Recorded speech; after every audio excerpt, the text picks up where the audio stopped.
teachers, staff members, parents, and fellow students. Everyone here at this school has aided us along our journey to where we are today. They don't just teach, they change lives. About 75 years ago, as Walt Disney was walking through Disneyland, he saw a landscaper. He asked, "What are you doing?" The landscaper, instead of saying he was planting flowers, replied, "I'm helping make Disneyland the happiest place on earth." Everyone, please join me in giving a round of applause to our amazing principal, vice principal, teachers, staff members, and parents.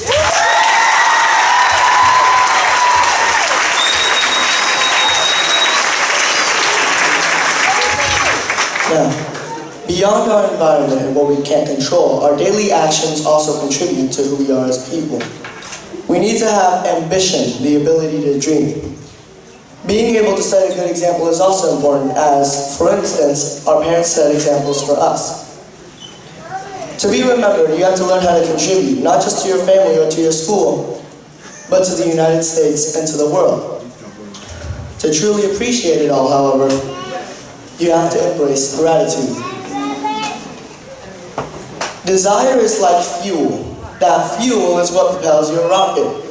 When that fuel burns out, however, your rocket no longer has propulsion. This is what ambition represents in life. You need to have a dream that's worth chasing endlessly, that you would work your entire life for. Muhammad Ali once said, "Champions aren't made in the gym. They're made from something deep inside, a desire, a dream, a vision." Having ambition doesn't just mean setting goals, it means knowing how to get there and having the motivation to get there. Our teachers and parents lead by example, shaping who we become. A great example of time management is my father, as he studies every hour of his free time. He juggles 6 jobs at once. 3 among them are studying for his doctorate in business administration at the University of Florida,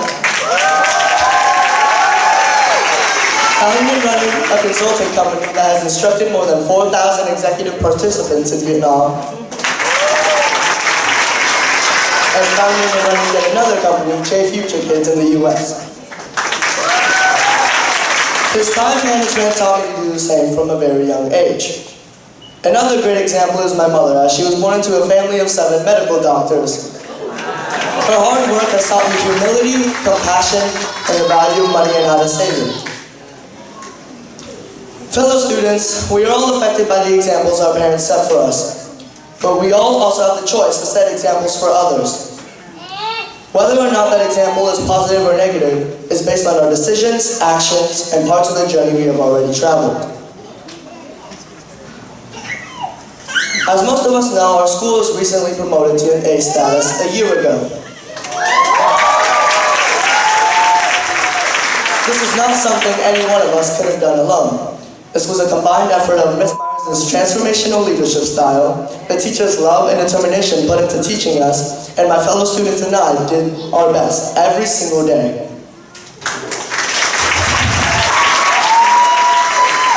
Everyone contributed to our school's success, but I need my fellow students to look ahead.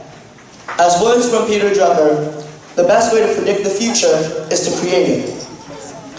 As we flip to the next chapter of our lives, we all need to make an impact of some kind. But for the bold, for the brave, and for the ambitious, we need to turn our heads to a larger battlefield. We need to learn how to contribute, not just to our families or to our schools, but to our city, to our country, and if it truly goes that far, to the entire world. The journey ahead will not be easy, as this task I bestowed upon your shoulders is not simple. I'm sure my closest friends will remember when I got perfect scores on the math and science fasts. Just for those simple contributions to our school, I had to study hours, weeks, months, and years for them. Every action leaves a mark. We have to make ours meaningful. 7 years ago, I first set foot upon this school, nothing more than an average kindergartner. Now, as I leave my cherished school, I've reached which I consider the pinnacle of my life. Being able to work alongside these wonderful individuals who have succeeded, lost, learned, and grown beside them was truly a great honor. We have all developed into wonderful people, each with our own goals and pursuits.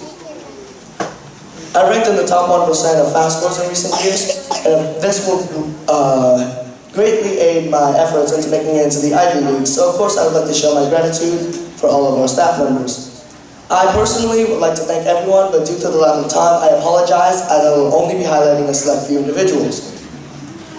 I would like to thank my dad and my mom as they are the people who have devoted their entire heart to my life.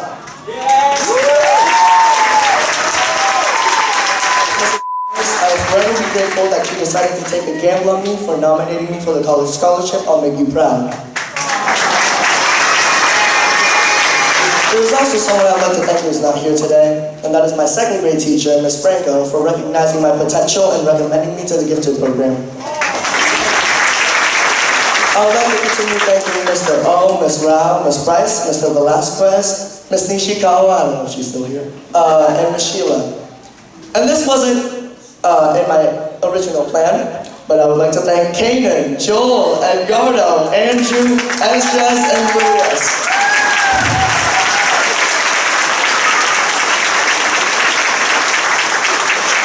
As I move on to next year, I'll continue representing not just myself, my family, or my friends, but the entirety of.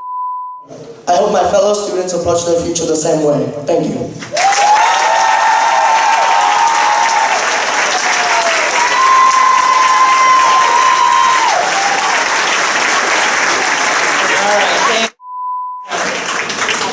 Not many of us could have memorized that. So let's give that a round of applause.